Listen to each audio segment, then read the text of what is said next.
છોકરાઓ, આજથી આપણે સ્ટાર્ટ કરીએ છીએ આપણા ચેપ્ટરનો લાસ્ટ પોઈન્ટ. મીન્સ કે આજથી આપણે સમજીશું પ્રવાહી અવસ્થા. તો પ્રવાહી અવસ્થાના ગુણધર્મો સમજવા કરતાં પહેલા પ્રવાહી શું છે એના વિશે થોડીક ઇન્ફોર્મેશન મેળવી લઈએ. ચાલો, તો ભાઈ પ્રવાહી હશે તો પ્રવાહીને હું આ રીતના એક બીકરમાં ભરી શકીએ છીએ, હા કે ના? ક્લિયર છે? ચાલો, સૌથી પહેલા વાત કરીએ એના અણુઓની. તો એના જે મોલિક્યુલ હોય છે એ મોલિક્યુલ આ રીતના ગોઠવાયેલા હોય છે, એટલે કે વાયુની કમ્પેરિઝનમાં તેમના અણુઓ વચ્ચેની જગ્યા ઓછી હોય છે. પણ ઘન અવસ્થામાં જે અણુઓ રહેલા હોય છે એના કરતાં આ પ્રવાહી અવસ્થાના અણુઓ વચ્ચે જગ્યા કેવી હોય છે? વધારે હોય છે. તો સમજીએ. તો પહેલો પોઈન્ટ છે કે અણુઓ વચ્ચેનું અંતર ઓછું હોય છે. જો જે બી કમ્પેરિઝન હું કરું છું એ કમ્પેરિઝન વાયુ અવસ્થાની સરખામણીમાં કરું છું, યાદ રાખજો. આ જે કમ્પેરિઝન થઈ રહ્યું છે એ કમ્પેરિઝન વાયુ અવસ્થા સાથે થઈ રહ્યું છે, ઘન અવસ્થા સાથે હું કરતો નથી. ક્લિયર છે? ચાલો, તો અણુઓ વચ્ચેનું અંતર કેવું હોય છે? ઓછું હોય છે. કોની કમ્પેરિઝનમાં? વાયુ અવસ્થાની કમ્પેરિઝનમાં. જો અણુઓ વચ્ચેનું અંતર જો ઓછું હોય એટલે કે એકબીજાની નજીક નજીક હોય, ખાલી અવકાશ જો તમને ઓછો જોવા મળતો હોય તો તમે કહી શકો છો કે આ અણુઓ વચ્ચે આકર્ષણ બળ વધુ લાગતું હોય છે. તેમના અણુઓ વચ્ચે આકર્ષણ બળ કેવું લાગશે? વધારે લાગશે. ભાઈ, આકર્ષણ બળ વધુ લાગતું હોવાને લીધે જે પ્રવાહી છે એ પ્રવાહી શું કરશે? જથ્થામાં રહી શકે છે. તેમના અણુઓ વચ્ચે આકર્ષણ બળ લાગતું હોવાને લીધે પ્રવાહી શું કરે છે? જથ્થામાં રહી શકે છે. તેના અણુઓને અલગ કરી શકાતો નથી. મીન્સ કે તમે વિચારો કે પાણીનું અડધું ગ્લાસ ભરેલું છે, બીજો એક ખાલી ગ્લાસ છે. તમે પાણીને નાખવા જશો બીજા ગ્લાસની અંદર તો શું થશે? ઘણો બધો પાણીનો જથ્થો અંદર ટ્રાન્સફર થશે. તમે એવું નહીં કરી શકો કે માત્ર એક મોલિક્યુલ જશે. આઈડિયા આવે છે? તો પ્રવાહી શું કરશે? જથ્થામાં રહે છે. પણ આ જે આકર્ષણ બળ છે એ આકર્ષણ બળ પાછું ઘનની કમ્પેરિઝનમાં કેવું હોય છે? ઓછું હોય છે. માટે આ જે પ્રવાહી હોય છે એ પ્રવાહી વહી શકવાનો ગુણધર્મ બી ધરાવતો હોય છે. એક જગ્યાથી બીજી જગ્યા વહી શકે છે, પરંતુ જથ્થામાં જ રહેશે. શામાં રહેશે? જથ્થામાં રહેશે. માટે પ્રવાહી વહી શકતો હોવાથી આ ગુણધર્મને ટરલનો ગુણધર્મ કહેવાય છે. એટલે કે પ્રવાહી કેવો હોય છે? ટરલ હોય છે, એવું બી કહી શકાય. પ્રવાહી કેવા હોય છે? ટરલ હોય છે. ક્લિયર છે? ચાલો, ત્યાર પછી આગળ જઈએ. તો ભાઈ પ્રવાહીને નિશ્ચિત કદ હોય છે. પ્રવાહીને નિશ્ચિત કદ હોય છે. મીન્સ કે તમે 25 ml, માની લો કે આ બીકરમાં 25 ml પાણી છે. આ બીકરના પાણીને તમે હવે ગ્લાસમાં લઈ લેશો તો પણ પાણી 25 ml જ રહેશે, કંઈ ફરક નહીં પડશે. એટલે કે નિશ્ચિત કદ ધરાવે છે, પરંતુ નિશ્ચિત આકાર ધરાવતું નથી. તેનો કોઈ નિશ્ચિત આકાર હોતો નથી. એઝ અ એક્ઝામ્પલ માની લો કે મારી પાસે બીકર છે, બીકરમાં મેં પાણી ભર્યું છે. મારી પાસે આ ગ્લાસ છે. આ જ પાણીને હવે હું આ ગ્લાસમાં લઈ લઉં છું તો સમજો અહીં એનો આકાર કોના જેવો છે? બીકર જેવો છે. અહીં આકાર કોના જેવો છે? એનો ગ્લાસ જેવો છે. એટલે કે એનો આકાર નિશ્ચિત હોતો નથી. તેને જે પાત્રમાં ભરવામાં આવે છે તેવો આકાર ધારણ કરે છે. ક્લિયર થાય છે? તો મેઇન પ્રવાહી અવસ્થા વિશે આટલી તો ઇન્ફોર્મેશન તમારી પાસે હોવી જ જોઈએ ને આ ઓલરેડી આપણે આગળના ચેપ્ટરમાં સમજીને આવ્યા છે. ક્લિયર છે?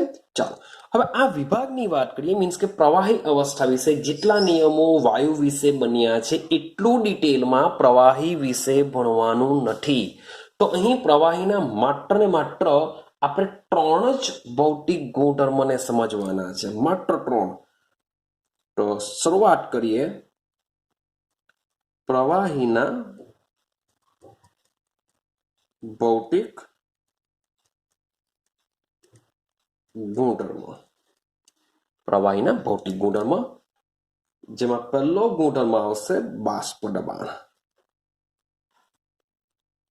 પહેલો ગુણધર્મ છે બાષ્પ દબાણ. બીજો ગુણધર્મ છે પૃષ્ઠતાણ. અને જે લાસ્ટ ગુણધર્મ આપણે સમજવાના છે એ છે સ્નિગ્ધતા. તો આ 3 ગુણધર્મનો અભ્યાસ આપણે પ્રવાહી અવસ્થામાં કરવાનો છે. ક્લિયર થાય છે? તો આજના લેક્ચરની અંદર તમને પહેલેથી જ કહી દઉં છું કે ભાઈ ક્યાં સુધી આપણે રાખવાના છે, મીન્સ કે બધું એકસાથે કવર થઈ શકવાનું નથી. તો આજના વિડીયોમાં માત્ર પ્રવાહી અવસ્થાનું થોડુંક ઇન્સ્ટ્રક્શન અને આપણે બાષ્પ દબાણને કમ્પ્લીટ કરીશું. અને કાલે મીન્સ કે જે નેક્સ્ટ વિડીયો જે બનશે, નેક્સ્ટ વિડીયોમાં પૃષ્ઠતાણ અને સ્નિગ્ધતા વિશે ઇન્ફોર્મેશન મેળવીશું, જેથી આપણું આ ચેપ્ટર છે એ કમ્પ્લીટ થઈ જશે. ક્લિયર? ચાલો તો આપણે શરૂઆત કરીએ બાષ્પ દબાણને સમજવાની. બાષ્પ દબાણ શું છે? બાષ્પ દબાણ, જેને ઇંગ્લિશમાં વેપર પ્રેશર, દબાણ એટલે કે પ્રેશર, બાષ્પ એટલે કે વેપર. તો આ જે બધા વર્ડ છે, વર્ડ પણ દિમાગમાં રાખતા જવાનું, કારણ કે ભાઈ 11th 12th કમ્પ્લીટ કર્યા પછી મે બી તમે એન્જિનિયરિંગમાં જાઓ કે કોઈક બીજા લેવલ પર જાઓ, ત્યાં આગળ ટોટલી ઇંગ્લિશ મીડિયમ આવશે, અથવા તો મે બી તમે નીટની એડવાન્સ એક્ઝામ આપવા માંગતા હોય તો તે પણ ઇંગ્લિશમાં પેપર આવશે. માટે વર્ડને થોડાક આ ઇંગ્લિશ વર્ડ મેઇન વર્ડ તમારે શું કરવાના, યાદ રાખતા જવું. તો બાષ્પ દબાણને શું કહેશું આપણે? વેપર પ્રેશર કહેશું. ક્લિયર છે? ચાલો હવે સમજતા જજો. તો બાષ્પ દબાણનો મતલબ જો સંધિ છોડીએ તો આપણે એવું કહી શકીએ કે બાષ્પ વત્તા દબાણ. એનો મતલબ એમ થાય કે બાષ્પ દ્વારા લાગતું દિવાલ ઉપર બળ, કારણ કે દિવાલ ઉપર જે બળ લાગે છે એ જ આપણે દબાણ દ્વારા ઓળખીએ છીએ. તો બાષ્પ દબાણનો મતલબ એવો થશે કે જે બાષ્પ હશે એ બાષ્પ દ્વારા જે લાગતું બળ છે એને આપણે શું કહેશું? બાષ્પ દબાણ કહેશું. રેડી? પણ આપણે તો શરૂઆતમાં શું લેવાના? પ્રવાહી અવસ્થા લેવાના. ચલો સમજો. તો આના માટે મીન્સ કે બાષ્પ દબાણનો અભ્યાસ કરવા માટે મારી પાસે હોવું જોઈએ એક પાત્ર. ચલો માની લો કે એક પાત્ર મેં લઈ લીધું. હવે સમજો આ પાત્રમાં જો પહેલેથી જ વાયુ જો ભરેલા હોય તો એ પણ ભાઈ દબાણ દર્શાવશે. તો આપણે જે પ્રવાહીનું બાષ્પ દબાણ મેળવવા માંગતા હોઈએ તેનું બાષ્પ દબાણ મેળવી શકીશું નહીં, એક્ઝેક્ટલી મેળવી નહીં શકીશું. ચાલો, માટે આ પાત્રમાંથી જે પહેલેથી વાયુ હશે એને આપણે શું કરવા પડશે? દૂર કરવા પડશે. ચાલો, તો માટે આ જે પાત્ર લેશું એ પાત્ર કેવું કરેલું હોવું જોઈએ? શૂન્ય અવકાશ કરેલું હોવું જોઈએ. હવે શૂન્ય અવકાશનો મતલબ એવો થાય કે આ પાત્રની અંદર કોઈ પણ વાયુ હશે નહીં, કોઈ પણ વાયુ ન હશે. ક્લિયર છે? માટે આપણે એક પાત્ર લેશું કે કેવું હશે? શૂન્ય અવકાશ કરેલું હશે. ચાલો શરૂઆત કરીએ. તો માની લો કે મારી પાસે આ એક પાત્ર છે જે ઓલરેડી કેવું છે? શૂન્ય અવકાશ કરેલું છે. હવે આ જે શૂન્ય અવકાશ કરેલું પાત્ર છે એને હું અંશતઃ પાણીથી ભરી દઉં છું. સમજો કે આ બધું પાણી છે. આ બધું શું છે? પાણી છે. ચાલો હવે સમજો. તો શરૂઆતમાં શું થશે કે પાત્રમાં અંશતઃ પાણી ભરેલું છે અને પાત્રનો અડધો ભાગ ખાલી છે. તો શરૂઆતમાં આ પાણીમાંથી શું બનશે? વેપર બનશે, એટલે કે એની બાષ્પ બનશે. તો શરૂઆતના પ્રારંભના સમયના પાણીમાંથી શું બનવાની શરૂઆત થશે? પાણીની બાષ્પ બનવાની શરૂઆત થશે. તો જ્યારે શરૂઆતમાં જે આ બાષ્પ બનતી હોય છે ત્યારે બાષ્પ બનવાનો વેગ ખૂબ જ ઓછો હોય છે. એટલે કે આ પાણીમાંથી જે વેપર જે બનતી છે, જે બાષ્પ બને છે, એ કેવી બનતી હોય છે? ઓછી બનતી હોય છે. ઓછી બનતી હોય તો આ બાષ્પ દ્વારા જે પાત્ર પર દબાણ લાગતું હોય છે એને કહેશું આપણે બાષ્પ દબાણ. એ પણ કેવું લાગતું હોય છે? ઓછું લાગતું હોય છે. એટલે કે શરૂઆતમાં પાણીની સપાટી ઉપર જે બાષ્પ બનતી હોય છે એનું દબાણ પણ કેવું હોય છે? ઓછું હોય છે. અને આ બાષ્પ શું કરશે? પાત્રના બાકીનો જે અડધો ભાગ છે, એટલે કે જેટલો પણ ભાગ ખાલી હશે, અડધો જેટલો ભાગ પાણીથી ભરેલો છે, બાકીનો જેટલો પણ ભાગ ખાલી હશે એ ભાગ બાષ્પ દ્વારા સંપૂર્ણ ભરાઈ જશે. પણ હા, શરૂઆતમાં આ બાષ્પ પ્રમાણ કેવું હશે? ઓછું હશે. સમજો હવે માની લઉં કે તાપમાનમાં શું થાય છે? વધારો થાય છે. તાપમાનમાં વધારો થવાને લીધે પાણીમાંથી બાષ્પ બનવાની જે ક્રિયા છે એ ક્રિયાનો વેગ શું થશે? વધશે.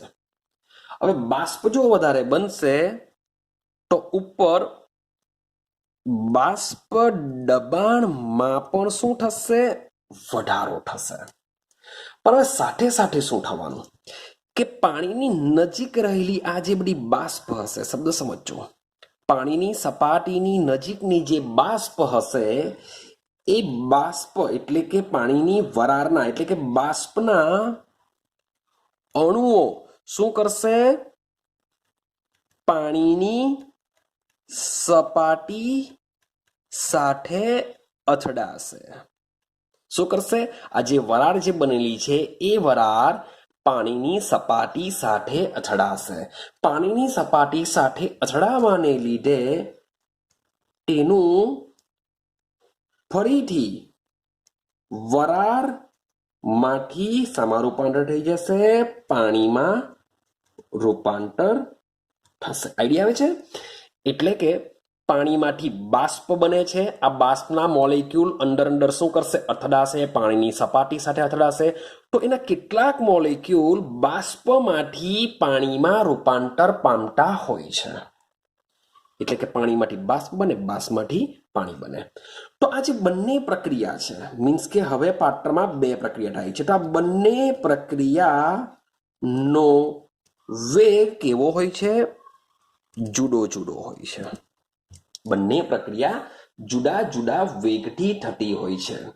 પરંતુ આ બંને પ્રક્રિયામાં શું હશે? એક છે પ્રવાહી કલા અને બીજું લેશું આપણે પ્રવાહી બાષ્પ. તો પ્રવાહી કલા અને પ્રવાહી બાષ્પ આ બંને વચ્ચેની પ્રક્રિયાનો જે વેગ છે કેવો હશે? જુદો જુદો હશે. એટલે કે શરૂઆતમાં માની લઈએ કે પાણીમાંથી બાષ્પ જે બનતી હોય છે તો આ પ્રક્રિયાનો વેગ વધારે હશે, કારણ કે બાષ્પ હતી જ નહીં. તો ભાઈ પાણીમાંથી બાષ્પ વધારે બનશે અને જેમ જેમ તાપમાન વધતું જશે તેમ તેમ પાણીમાંથી બાષ્પ બનવાની પ્રક્રિયાનો વેગ વધતો જ રહેશે. પરંતુ જેટલી બાષ્પ બનતી રહેશે એ બાષ્પ શું કરશે?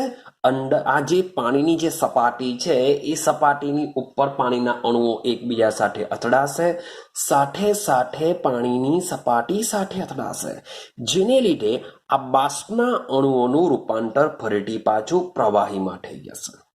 ક્લિયર છે? પરંતુ પરંતુ કોઈ એક સમય એવો આવશે કોઈ એક સમય એવો આવશે કે જ્યારે આ બંને પ્રક્રિયાનો જે વેગ છે એ વેગ કેવો થશે? સરખો થશે. એટલે કે પાણીમાંથી બાષ્પ બનવાની પ્રક્રિયા અને બાષ્પના મોલેક્યુલ પાછા જે પાણીમાં રૂપાંતર પામે છે, આ બંને પ્રક્રિયાનો વેગ સમાન થશે. હું એવું નથી કહેતો, હા જોજો, કે પ્રવાહીના જેટલા મોલેક્યુલ પાણીના જેટલા મોલેક્યુલ ભાઈ બાષ્પમાં રૂપાંતર થશે, શરૂઆતમાં શું થતું હતું કે પાણીના જેટલા મોલેક્યુલ બાષ્પમાં રૂપાંતર થતા હતા એટલા જ મોલેક્યુલ ભાઈ પાણીમાં રૂપાંતર પામતા ન હતા. પણ જ્યારે સંતુલન સ્થપાઈ ગયા બાદ પાણીના જેટલા મોલેક્યુલ વરાળમાં રૂપાંતર પામતા હશે એટલા જ મોલેક્યુલ પાછા પાણીમાં રૂપાંતર પામશે. આઈડિયા આવે છે? કારણ કે બંને પ્રક્રિયાનો વેગ હવે કેવો થઈ જવાનો? સરખો થઈ જવાનો. એટલે કે પાણીમાંથી જે વરાળ બને છે એટલી જ વરાળ ફરીથી પાછી પાણીમાં રૂપાંતર પામશે.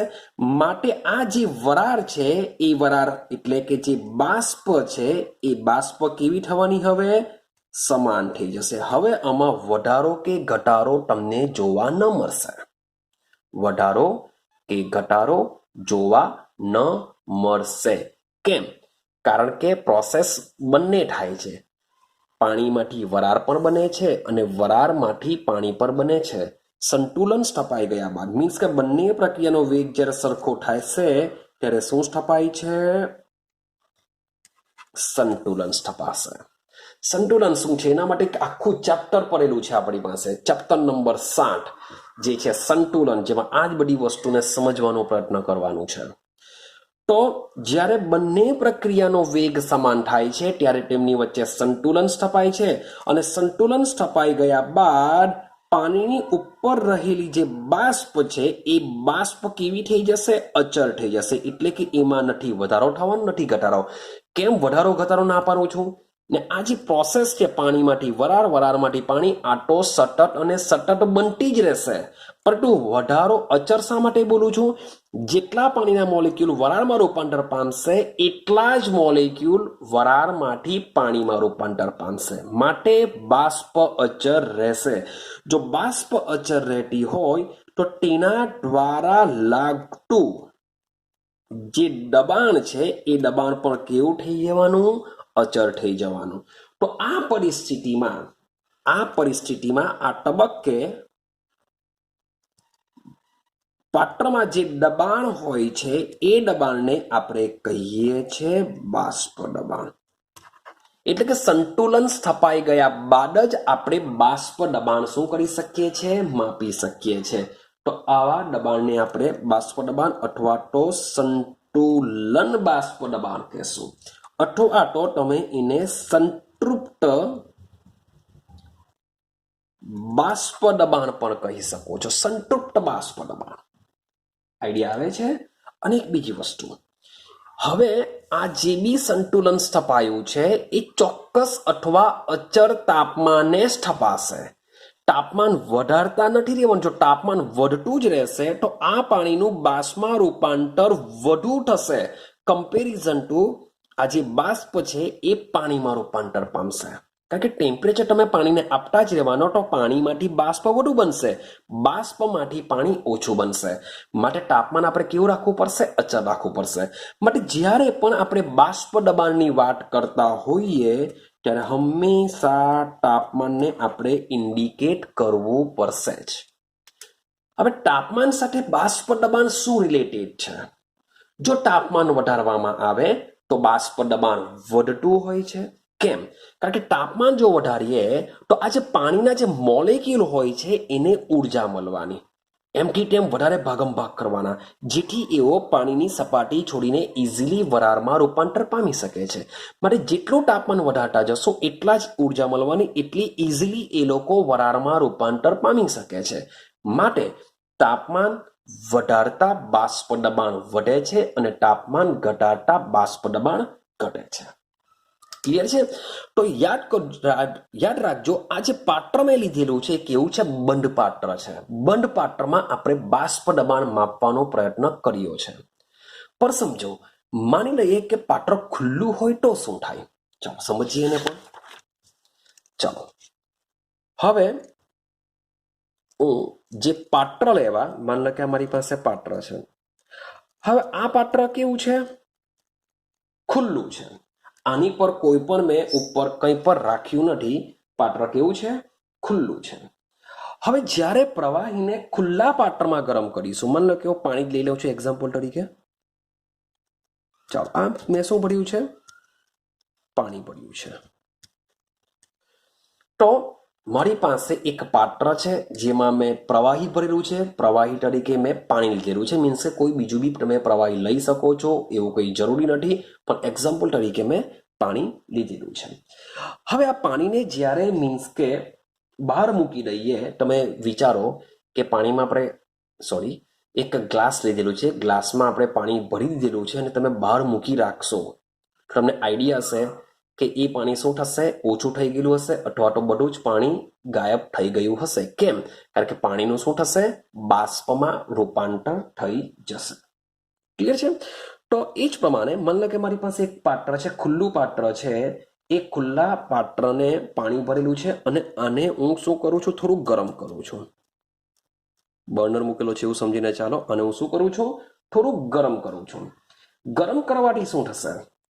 ગરમ કરવાથી આ જે મોલેક્યુલ જે બધા હોય છે, પાણીના જે મોલેક્યુલ, એ બધી ઉર્જા મેળવશે. ઉર્જા મેળવવાને લીધે એ બધા મોલેક્યુલ ક્યાં જશે? ઉપરની તરફ જશે. અને જે ઠંડા મોલેક્યુલ છે એ નીચે આવશે. આ રીતનું થતું હોય છે. બાકી આવું જો ન થાય તો જે નીચેનો ભાગ ગરમ રહેશે ને ઉપરનું પાણી ઠંડુ રહેશે. પણ એવું થતું નથી. તમે મીન્સ ગરમ કરવા મૂકશો તો થશે શું? આખું પાણી ગરમ થશે. એનું રીઝન છે કે જે ભાગ ગરમ થઈ ગયો હશે, જે પાણીના મોલેક્યુલ પાસે ઉર્જા મળી હશે, એ મોલેક્યુલ ક્યાં ચાલ્યા જશે? સપાટી ઉપર ચાલ્યા જશે, સપાટીની નજીક ચાલ્યા જશે. અને સપાટીના જે ઠંડા મોલેક્યુલ છે એ નીચે આવશે. ક્લિયર થાય છે? ચાલો હવે સમજો કે પાત્રને આપણે શું કરીએ છીએ? ગરમી આપીએ છીએ. તો આ જે સપાટી છે, સપાટી પર હવે ગરમ મોલેક્યુલ આવવાના. તો આ જે પ્રવાહી છે એ પ્રવાહી ગરમ મોલેક્યુલ શું કરશે? બાષ્પમાં રૂપાંતર પામશે. સમજતા જજો.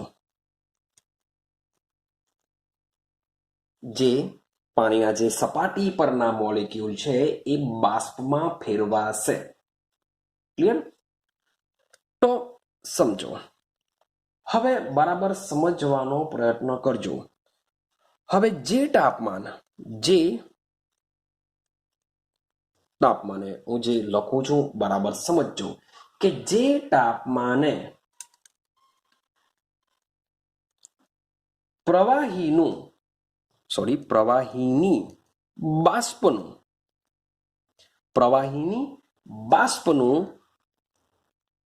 દબાણ બાહ્ય દબાણ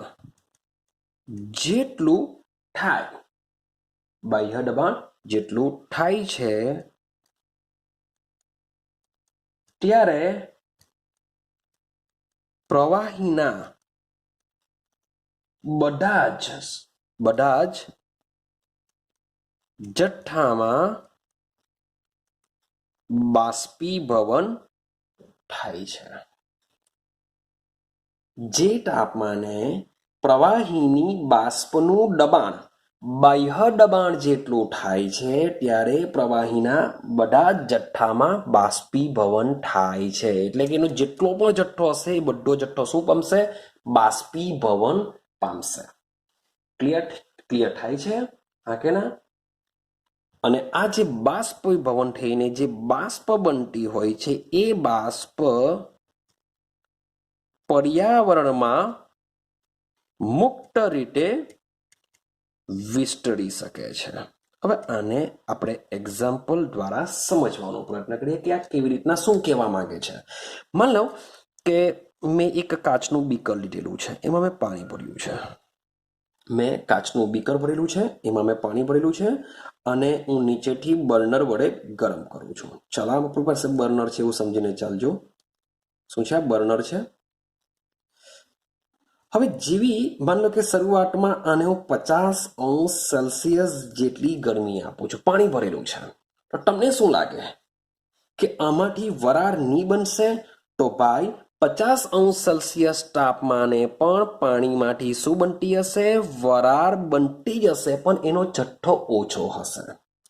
માન લો કે 50 ને 70 અંશ સેલ્સિયસ કરું તો આ જે પાણીની વરાળ છે એ કેવી બનશે? હજુ વધુ બનશે. માની લો કે હું 90 અંશ સેલ્સિયસ ટેમ્પરેચર પર લઈ જાઉં તો પણ પાણીની વરાળ છે હજુ કેવી બનશે? વધુ બનશે. ચલો હવે સમજો, લખેલી છે વ્યાખ્યામાં બાહ્ય દબાણ જેટલું થાય. એકચ્યુઅલી જે બાહ્ય દબાણ એટલે કોનું? ભાઈ વાતાવરણ દબાણ. બાહ્ય દબાણ, આપણે જે બાહ્ય દબાણની વાત કરીએ છીએ, બાહ્ય દબાણ એટલે કોનું? ભાઈ વાતાવરણનું દબાણ.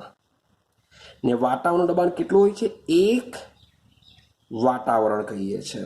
એક વાતાવરણ એટલે કે એક એટમોસ્ફિયર, અથવા તો તમે 1 બાર બી કહી શકો છો, જો બાર એકમમાં લેવ તો 1 વાતાવરણ અથવા 1 બાર. તો આપણી આજુબાજુ જે વાતાવરણ હોય છે એ વાતાવરણનું દબાણ કેટલું હોય છે? 1 વાતાવરણ અથવા 1 બાર.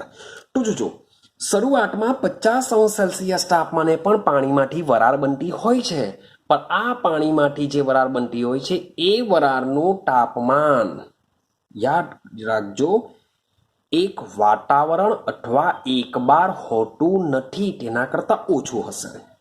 90 અંશ સેલ્સિયસે પણ પાણીમાંથી હજુ પણ વધુ વરાળ બનતી હશે, એ વરાળનું તાપમાન પણ 1 વાતાવરણ અથવા 1 બાર હોતું નથી.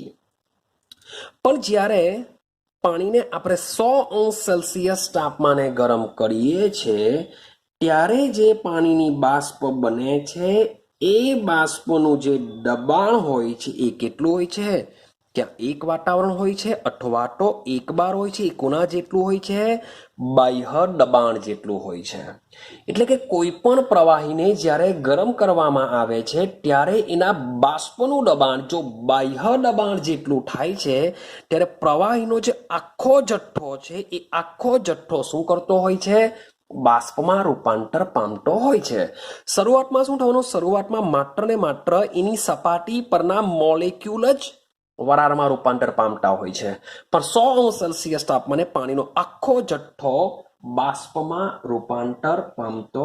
ઓકે, તો સમજો કે જ્યારે પ્રવાહીનું જે બાષ્પ દબાણ છે એ બાહ્ય દબાણ જેટલું થશે ત્યારે એવું સમજવામાં આવે છે, એવું આપણે કહી શકીએ છીએ કે પ્રવાહીનો જે આખો જથ્થો છે આખા જથ્થાનું શું થશે? બાષ્પમાં રૂપાંતર થશે. અને જે તાપમાને, શબ્દ બોલું છું, જે તાપમાને પ્રવાહીનું બાષ્પ દબાણ બાહ્ય દબાણ જેટલું, અથવા તમે બોલી શકો પ્રવાહીનું બાષ્પ દબાણ 1 બાર અથવા 1 વાતાવરણ થાય છે, તે તાપમાનને તે પ્રવાહીનું કહેવામાં આવે છે ઉત્કલન બિંદુ.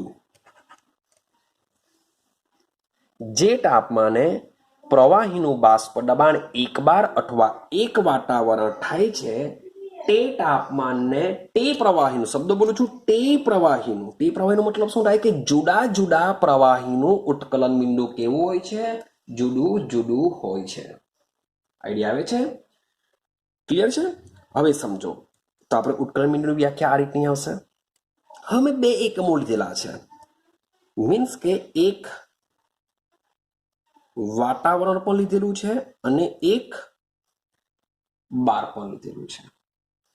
તો જ્યારે આપણે 1 વાતાવરણે જ્યારે કેલ્ક્યુલેશન કરીએ છીએ, મીન્સ કે જ્યારે આ ઉત્કલન બિંદુ જે છે એ 1 વાતાવરણના સંદર્ભમાં જો સમજીએ છીએ ત્યારે જે ઉત્કલન બિંદુ મળશે એ ઉત્કલન બિંદુને સામાન્ય ઉત્કલન બિંદુ કહેવાશે.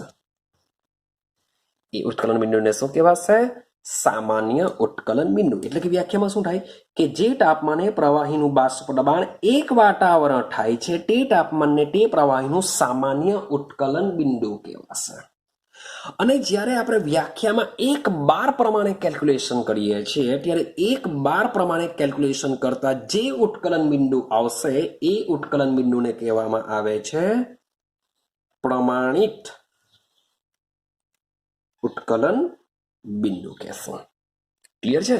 તો બંનેમાં ડિફરન્સિએશન છે. જેમ કે કિલોગ્રામ લઈ લો, ગ્રામ લઈ લો, તો બંને એક સરખા એકમો છે પણ તેમ છતાં બી ડિફરન્સિએશન છે. તો આમાંથી આપણો જે 12 છે એ આપણો એસઆઈ એકમ પ્રમાણે સમજી લો કે પ્રમાણિત કહેવાશે, એને પ્રમાણિત ગણેલું છે. ક્લિયર થાય છે? ચાલો, તો મીન્સ કે આ બંને લેવાના તો 1 બાર 1 વાતાવરણ જ છે કે બાહ્ય દબાણ 1 વાતાવરણ અથવા 1 બાર છે, પણ તેમ છતાં બંનેની વેલ્યુ કેવી હોય છે? અલગ અલગ હોય છે. બંનેની વેલ્યુ અલગ અલગ હોય છે. તમને એક્ઝામ્પલ લઈ લો. માનો કે આપણે પાણીના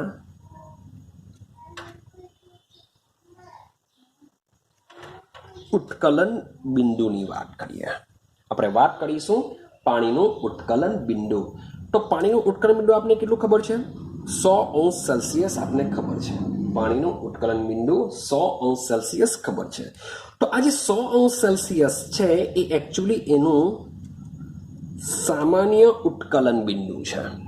એટલે કે પાણીનું ઉત્કલન બિંદુ ભાઈ કેટલું હશે? સમજો કે 100°C એટલે કે 100°C તાપમાને પાણીની વરાળનું જે દબાણ હશે કેટલું હશે? 1 વાતાવરણ હશે. કેટલું હશે? 1 વાતાવરણ. 100°C પાણીની બાષ્પનું દબાણ કેટલું હોય છે? 1 વાતાવરણ હોય છે. ક્લિયર છે? કારણ કે 100°C એટલે કે તમે કેલ્વિનમાં જો કન્વર્ઝન કરશો તો 373 કેલ્વિન. તો આટલા તાપમાને પાણીની બાષ્પ આપણે 1 વાતાવરણમાં કેલ્ક્યુલેશનમાં લઈએ છીએ. માટે આ ઉત્કલન બિંદુને એનું સામાન્ય ઉત્કલન બિંદુ કહેવાય છે. તો આ જ પાણીના ઉત્કલન બિંદુ માટે હું વાત કરા 99.6°C. 99.6°C પર પાણીનું ઉત્કલન બિંદુ કહેવાશે. પણ એ ઉત્કલન બિંદુ કયું છે? પ્રમાણિત ઉત્કલન બિંદુ કહેવાશે. કેમ? કારણ કે આની કેલ્ક્યુલેશન એકચ્યુઅલી 1 બાર પ્રમાણે કરવામાં આવશે. કેલ્ક્યુલેશન શેમાં કરવામાં આવશે? 1 બાર પ્રમાણે કેલ્ક્યુલેશન કરવામાં આવશે. એટલે કે 99.6°C તાપમાને પાણીનું બાષ્પ દબાણ 1 બાર થાય છે. તો આ તાપમાને પાણીનું પ્રમાણિત ઉત્કલન બિંદુ કહેવાશે. એટલે કે વાતાવરણ કરતા બારની વેલ્યુ થોડી ઓછી હોય છે. ક્લિયર છે? તો મે બી તમને એવો બી ક્વેશ્ચન પૂછાય કે પાણીના સામાન્ય ઉત્કલન બિંદુ અને પ્રમાણિત ઉત્કલન બિંદુ વચ્ચેનો તફાવત જણાવો. ક્વેશ્ચન હોઈ શકે છે. આનું ઉત્કલન બિંદુ કમ્પેરિઝન કરે 372.6 કેલ્વિન થાય. મીન્સ કે આમાંથી આપણે આ જો બાદ કરીએ તો મીન્સ કે તમને તફાવત મળી શકે છે. તો આવા ક્વેશ્ચન બી મીન્સ કે as a JEE NEET level પર નીકળી જતા હોય છે. તો આ બધી વેલ્યુ પણ મીન્સ કે યાદ રાખવાની હોય છે કે જેથી આવા જો ક્વેશ્ચન મે બી નીકળી જાય તો તમે ઇઝીલી આનો આન્સર આપી શકો. મીન્સ કે મેમરાઇઝ બેઝ પ્રમાણે આ ક્વેશ્ચન હોય છે. મીન્સ કે આંકડા યાદ જ રાખવા પડશે, એના માટે કોઈ સિસ્ટમ નથી. ક્લિયર છે? તો આ પણ તમારે યાદ રાખવાનું હોય છે. ક્લિયર? તો આપણે શરૂઆત શાનાથી કરી? ખુલ્લા પાત્રથી કરી. પછી વાત કર્યું બંધ પાત્રમાં. કારણ કે મોટે ભાગે પહેલા બંધ પાત્રમાં વાત કરી, પછી ખુલ્લા પાત્રમાં. તો બંધ પાત્રમાં મીન્સ કે બાષ્પ દબાણ મીન્સ કે આપણે જે રીતના માપેલું છે તે રીતના મપાશે. પણ ખુલ્લા પાત્રમાં એકચ્યુઅલી એનું જે બાષ્પ દબાણ હોય છે એ જો વાતાવરણના દબાણ અથવા તો 1 બાર દબાણ જેટલું જો થઈ જશે તો એને આપણે એનું ઉત્કલન બિંદુ કહીએ છીએ. ઉત્કલન બિંદુએ આખો પ્રવાહીનો જથ્થો વરાળમાં રૂપાંતર પામતો હોય છે. મેં તમને પાણીનું એક્ઝામ્પલ આપીને સમજાવવાનો પ્રયત્ન કર્યો છે કે જરૂરી નથી કે 50°C પાણીની વરાળ નહીં બનતી હશે, બનતી જ હશે. 70 બી બનતી હશે, 90 હજુ વધારે બનતી હશે. પણ 100°C તાપમાન આખો જથ્થો બાષ્પમાં રૂપાંતર પામી શકે છે, જેને એનું શું કહેવાશે? બાષ્પ દબાણ કહેવાશે. એટલે કે 100°C તાપમાને આ જે વરાળ બનતી હોય છે એ વરાળનું જે દબાણ હોય છે એ કેટલું હોય છે? ક્યાં 1 વાતાવરણ લઈ શકીએ અથવા તો 1 બાર લઈ શકીએ છીએ. 100°C હશે તો 1 વાતાવરણ હશે અથવા 99.6°C હશે તો એ 1 બાર પ્રમાણે હોય છે. આઈડિયા આવે છે? ચાલો હવે એક બીજી વાત કરીએ. સમજો ભાઈ, આપણી પાસે આ એક આપણો દરિયો છે એવું સમજીને ચાલો. આ શું છે આપણો દરિયો છે. ક્લિયર છે. અને જે પર્વતો હોય છે એ પર્વતો દરિયાની સપાટીથી, શબ્દ બોલું છું, દરિયાની સપાટીથી ક્યાં આવેલા હોય છે? ઘણે ઊંચે આવેલા હોય છે. આ પર્વતો ઘણા ઊંચે આવેલા હોય છે. આપણે મોટે ભાગે જે બી આ દબાણ માપીએ છીએ એ ક્યાં માપીએ છીએ? દરિયાની સપાટી ઉપર રહીને માપીએ છીએ, મીન્સ કે જમીન ઉપર માપીએ છીએ. પણ જેમ જેમ દરિયાની સપાટીથી ઉપર તરફ જઈએ છે, જેમ જેમ વધારે ઊંચાઈવાળી જગ્યા પર જઈએ છે, તેમ તેમ યાદ રાખજો વાતાવરણનું દબાણ ઘટે છે.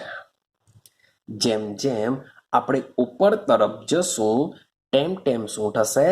વાતાવરણનું દબાણ જે છે એ ઘટતું જાય છે.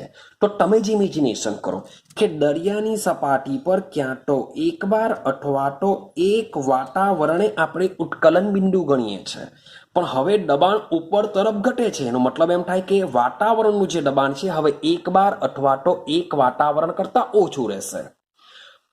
આઈડિયા આવે છે? પર્વત પર શું હશે? પર્વત એટલે કે ઊંચાઈવાળી જગ્યા પર જે વાતાવરણનું દબાણ છે કેવું હોવાનું? ઓછું હોવાનું. હવે પર્વતની મીન્સ કે ઊંચાઈવાળી જગ્યાએ જો આપણે કોઈ પ્રવાહીને ગરમ જો કરીએ તો એની જે વરાળ બનશે એ વરાળ બી દબાણ કેવું દર્શાવવું પડશે? ઓછું દર્શાવવું પડશે. એટલે કે જે પાણી પૃથ્વીની સપાટી ઉપર 100°C તાપમાને ઉકળી જાય છે, તે જ પાણીને જો ઉપર એટલે કે વધુ ઊંચાઈવાળી જગ્યા લઈ જવામાં આવે તો એનું ઉત્કલન બિંદુ 100°C કરતા ઘટી જશે. આઈડિયા આવે છે? કેમ ઘટી જશે? કારણ કે ઊંચાઈવાળી જગ્યા પર વાતાવરણનું દબાણ પણ ઓછું હોય છે અને આપણે ઉત્કલન બિંદુ કેવી રીતના ગણીએ છીએ? વાતાવરણના દબાણ જેટલું થશે ત્યારે એ પ્રવાહીનું આપણે ઉત્કલન બિંદુ કહે છે. માટે ઊંચાઈવાળી જગ્યા પર કોઈ પણ પ્રવાહીના ઉત્કલન બિંદુ કેવા હોય છે?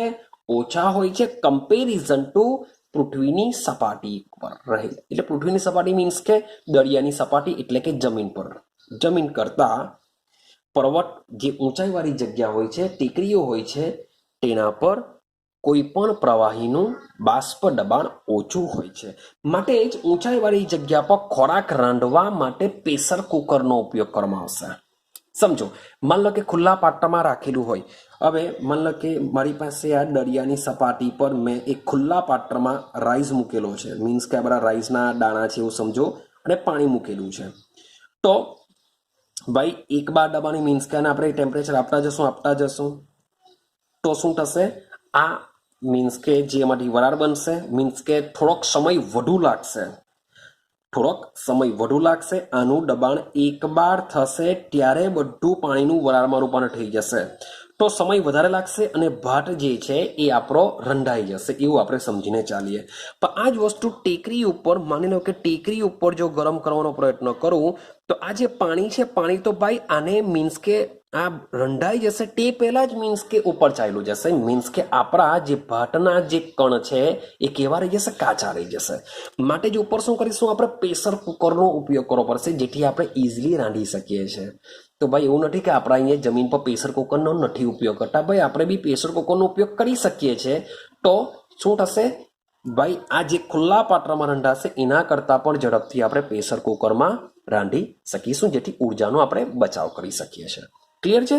તો દરિયાની સપાટી કરતા જેમ જેમ ઉપર તરફ જઈએ છીએ તેમ તેમ શું થશે? વાતાવરણનું દબાણ ઘટે છે. માટે ઊંચાઈવાળી જગ્યા ઉપર કોઈ પણ પ્રવાહીનું બાષ્પ દબાણ કેવું હોય છે? ઓછું હોય છે. આઈડિયા આવે છે? ચાલો બીજી એક વસ્તુ સમજો. ભાઈ હોસ્પિટલ જોઈ હશે તમે, હા કે ના? હોસ્પિટલની અંદર જ્યાં આગળ ઓપરેશન થતું હોય છે એને આપણે વાઢકાપ કહીએ છીએ. ઓપરેશન થયું એટલે વાઢકાપ થવું. તો એની અંદર શું વપરાશે? સાધનો વપરાશે.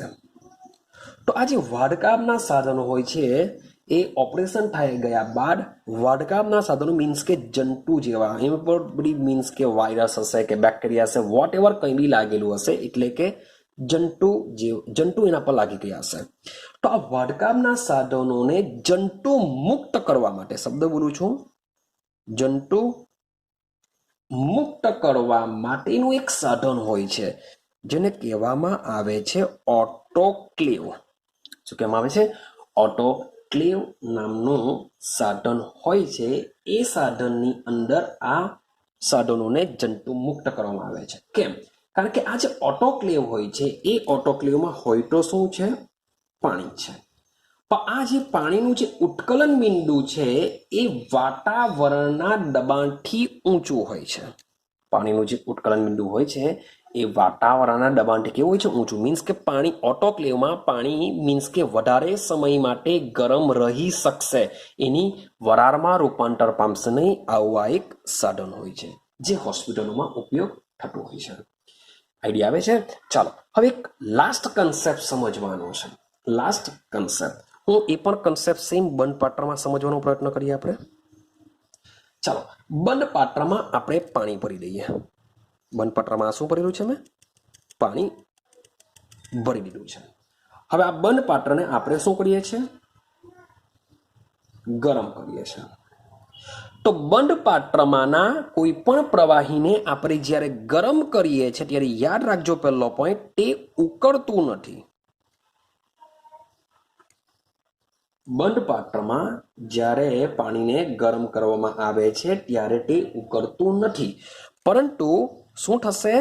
આ પાણીમાંથી શું બનશે? સતત અને સતત બાષ્પ બનશે. એટલે કે લખી શકીએ આપણે, સતત શું બનતી હોય છે? બાષ્પ બનતી હોય છે. હવે શરૂઆતમાં શું થવાનું? શરૂઆતમાં આ બાષ્પનો જથ્થો ઓછો હોય છે. શરૂઆતમાં બાષ્પનો જથ્થો ઓછો હોવાને લીધે બાષ્પ અને પાણી વચ્ચેની જે રેખા છે, એટલે કે પાણી નીચે આવેલું છે, એની ઉપર એની બાષ્પ આવેલી છે. આ જે સીમા લખીએ આપણે કેમિસ્ટ્રીની ભાષામાં, રેખાની પણ આપણે સીમા કહેશું. તો આ જે સીમા છે એ આપણે સ્પષ્ટ દેખાશે. જે સીમા હોય છે એ આપણે સ્પષ્ટ જોઈ શકીએ છીએ કે નીચે તરફ પાણી છે અને ઉપર તરફ શું છે? બાષ્પ છે. પણ જેમ જેમ ટેમ્પરેચર વધતું જાય છે તેમ તેમ આ પાણીમાંથી પાણીની બાષ્પ બનતી વધતી જાય છે. એટલે કે પછી શું થશે? આ બાષ્પની ઘનતા વધતી જાય છે.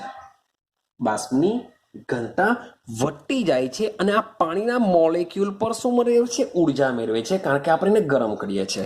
તો ગરમ કરવાથી આ જે પાણીના જે મોલેક્યુલ હોય છે એ મોલેક્યુલને ઉર્જા મળવાને લીધે તેઓ શું કરશે? વિસ્તરણ પામશે. તેઓ શું કરશે? વિસ્તરણ પામશે. ક્લિયર છે?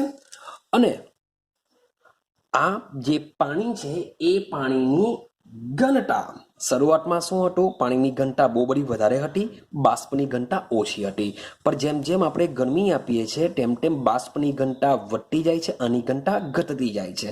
પણ કોઈ એક એવો સમય આવશે કે જ્યારે બાષ્પની ઘનતા અને પાણીની ઘનતા સરખી થઈ જશે. શબ્દ બોલું છું, બાષ્પ અને જે પાણી છે એ બંનેની ઘનતા કેવી થઈ જશે? એક સરખી થઈ જશે. એક સરખી થઈ જશે ત્યારે આ જે શરૂઆતમાં તમને જે સીમા મીન્સ કે બાષ્પ અને પાણી વચ્ચેની જે સીમા હતી તમે સ્પષ્ટ જોઈ શકતા હતા, હવે તમે આ સીમાને સ્પષ્ટ જોઈ શકવાના નથી, અથવા તો એ અદ્રશ્ય થઈ જશે. ક્યારે? પાણીની બાષ્પની ઘનતા અને પાણીની ઘનતા જ્યારે ઇક્વલ થઈ જશે ત્યારે આ સીમા તમે સ્પષ્ટ જોઈ શકવાના નથી, અથવા તો એ અદ્રશ્ય થઈ જશે. તો જે તાપમાને, શબ્દ બોલું છું, જે તાપમાને બાષ્પની ઘનતા અને પાણીની ઘનતા એક સરખી થઈ જતી હોવાને લીધે તેમની વચ્ચેની સ્પષ્ટ હદ રેખા અદ્રશ્ય થઈ જાય છે, તો એ તાપમાનને તે પ્રવાહીનું કહેવામાં આવે છે ક્રાંતિક તાપમાન, જેને આપણે આગળ ટીસી વડે, ક્રિટિકલ ટેમ્પરેચર વડે દર્શાવીને આવ્યા છે. ક્લિયર થાય છે? તો આટલે સુધીનું બાષ્પ દબાણ વિશે છે. મીન્સ કે ખૂબ જ ઇઝી કન્સેપ્ટ છે. જો પૂછાઈ જાય 3 માર્ક્સની અંદર તો બી તમે ઇઝીલી કવર કરી શકશો. ક્લિયર છે? તો વધારે સમય મીન્સ કે આમાં તમને હું કહેતો નથી, કારણ કે બાષ્પ દબાણ છે. 3 પોઈન્ટ યાદ રાખવાના છે. શરૂઆત ખુલ્લા પાત્રથી કરો, પછી બંધ પાત્રમાં આવી જાઓ, બંધ પાત્રમાં મીન્સ કે તમારે વાત કરવી પડશે ઉત્કલન બિંદુ વિશે, તો બંધ અને ખુલ્લા પાત્રમાં. ત્યાર પછી ત્રીજો પોઈન્ટ તમારે વધારે ઊંચાઈવાળી જગ્યામાં વાત કરવાની છે, પછી હોસ્પિટલની વાત કરવાની છે પાત્રમાં, અને લાસ્ટ તમારે બંધ પાત્ર આ જે વસ્તુ સમજાયું તેના વિશે સમજણ પડવાની છે. મીન્સ કે આ રીતના પોઈન્ટ વાઇઝ તમને જો એકવાર યાદ રહી જાય કે યાર મારે પહેલા ખુલ્લા પાત્ર વિશે લખવાનું છે, પછી મારે બંધ પાત્ર વિશે લખવાનું છે, બંધ પાત્ર વિશે લખા ત્યારે પહેલા આપણે બંધ પાત્ર વિશે લખીશું, પછી ખુલ્લા પાત્ર મારે ઉત્કલન બિંદુની વાત કરવાની છે, કારણ કે વાતાવરણના દબાણ જેટલું થતું હોય છે તો એની વાત કરીશું. એમાં બે વસ્તુ આવે, વાતાવરણ આવશે, બાર આવશે, એના વિશે ડિફરન્સિએશન કહેવાનો. ત્યાર પછી જો ઊંચાઈ લઈ જઈએ તો દબાણ ઘટે છે, એના વિશે કહેવું પડશે. પછી એક એક્ઝામ્પલ આપવાનું છે હોસ્પિટલ વિશે, એને યાદ કરો. લાસ્ટ પોઈન્ટ લખવાનો છે બંધ પાત્ર વિશે, કે બંધ પાત્રમાં જે પાણી છે, પાણી ઉકળતું નથી પરંતુ એનું બાષ્પ બને છે. એટલે શરૂઆતમાં બાષ્પની ઘનતા ઓછી હોય, પાણીની ઘનતા વધારે હોય, પણ જેમ જેમ આપણે એને ગરમી આપતા જશું તેમ તેમ બાષ્પની ઘનતા વધતી જાય, પાણીની ઘનતા ઓછી થતી જાય. કોઈ એક એવો સમય આવશે ક્યારે બંનેની ઘનતા સમાન થઈ જશે, માટે બંનેની જે એકબીજા સાથે ટચ થતા હશે, જે હદરેખા છે, જે અદ્રશ્ય થઈ જશે. તો જે તાપમાને આ બંનેની જે વચ્ચેની જે હદરેખા છે એ અદ્રશ્ય થઈ જાય તો એ તાપમાનને તે પ્રવાહીનું ક્રાંતિક તાપમાન કહેશું આપણે. ક્લિયર છે? તો ઇઝી કન્સેપ્ટ છે. તો આજના માટે માત્ર ને માત્ર આપણે બાષ્પ દબાણ વિશે જ વાત કરીશું. હજુ જે બે ગુણધર્મો બાકી રહી ગયા છે, પૃષ્ઠતાણ અને સ્નિગ્ધતા, એને આપણે આવતીકાલના વિડીયોમાં કવર કરી લેશું. અને આવતીકાલે મીન્સ કે આપણું આ ચેપ્ટર જે છે એ કમ્પ્લીટ થઈ જશે. તો મળીશું આપણે નેક્સ્ટ વિડીયોની અંદર.